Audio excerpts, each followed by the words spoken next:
My boy. You won!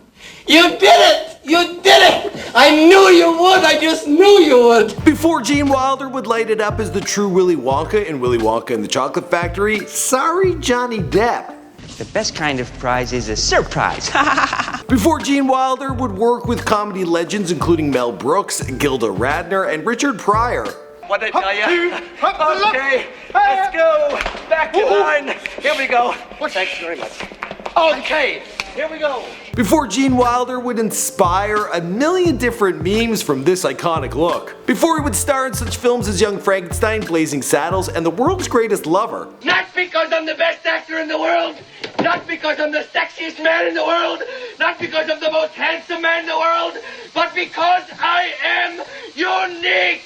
Before Gene Wilder would die from complications of Alzheimer's disease on August 28, 2016 at the age of 83. Gene grew up a shy kid in a Jewish family and realized early on that he had a knack for making others laugh. Growing up in Milwaukee, Wisconsin prior to the 1950s, there wasn't a ton of outlets for young Gene to live out his passion for performance. At a young age, he was sent to military school in Hollywood, but there he was bullied and even sexually assaulted for being the only Jewish boy in school. Eventually he found his way, and by his late 20s he had become the highest paid actor in Hollywood, a heartthrob, a Golden Globe, and an Academy Award nominee. I don't want it to come out funny, but I don't like show business.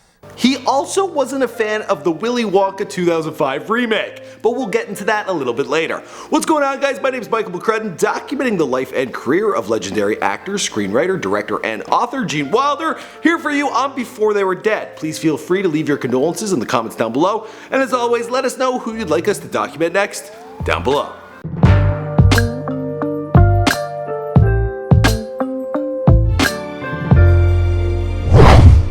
I used to be called the Waco Kid. Gene Wilder was born Jerome Silverman in Milwaukee, Wisconsin on June 11, 1933, and is the son of Jeanne and William J. Silverman, a manufacturer and salesman of whiskey and beer bottles. His father was a Russian Jewish immigrant who had moved to the land of opportunity in hopes of a better life. His mother was born in America but was also of Russian Jewish lineage, and she was often sick due to complications from a heart disease. The doctor warned then 8-year-old Jerome, "Don't ever argue with your mother, you might kill her, try to make her laugh instead." It was this direction that got Gene to start loving performance, and his first audience was his mother as he practiced funny accents. Exactly how fast is the speed of light? 186.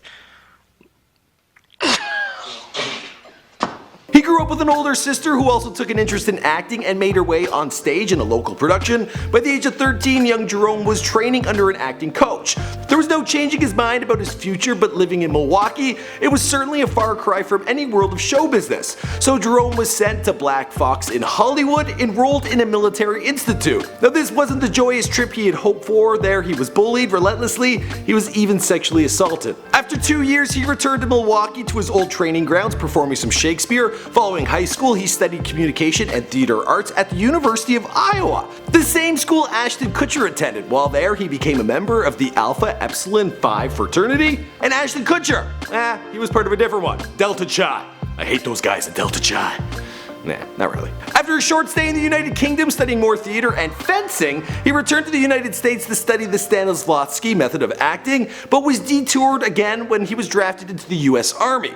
There he would work as a medic for 2 years. Finally, Gene Wilder was free to pursue his passion in New York City. He began training at HB Studios to keep money coming in. He worked as a limousine driver and as a fencer. 3 years would pass, but then he was invited to join the Actors Studio, where he would study Lee Strasberg's method of acting. Now approaching his late 20s, Jerome, who had now changed his name to Gene Wilder. Oh wait, why did he do that? Well, people thought that it wouldn't sell a lot of theater or movie tickets. So he took the name from 2 of his favorite books, or one book and one author, Thomas Wolfe's character Eugene Gant in Look Homeward, and the writer Thornton Wilder. He worked on Broadway and crossed paths with Mel Brooks, who thought Gene would be perfect for his film The Producers, another film that has since been remade but failed to outdo the original.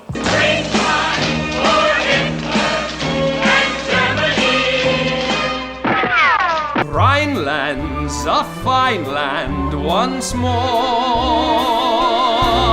The video became became a cult classic, and Wilder was nominated for an Academy Award. For the next 2 decades, Gene would dominate the box office, solidifying himself as a leading man and wowing the world with his depiction of Willy Wonka.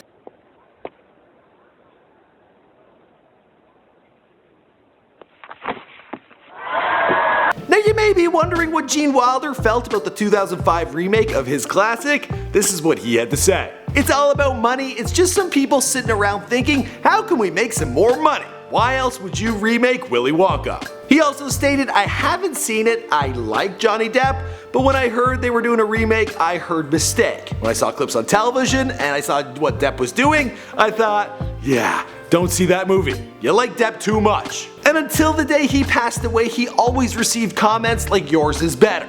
And he knew they were talking about his portrayal of Willy Wonka. Throughout his career, Rhinoceros, Blazing Saddles, and Young Frankenstein were amongst many of his most popular films. He also worked with Richard Pryor in 4 films where the two appeared as best buds, but behind the scenes the two had very little in common. Because Richard's best friend at the time was his drug addiction. It's the truth. In 1981, Gene co-starred with SNL alum Gilda Radner in Hanky Panky. Although both were married at the time, they started a relationship on set and sought divorces so that they could be together. And they married in 1984. While trying to become pregnant, Gilda was diagnosed with ovarian cancer and passed away in 1989.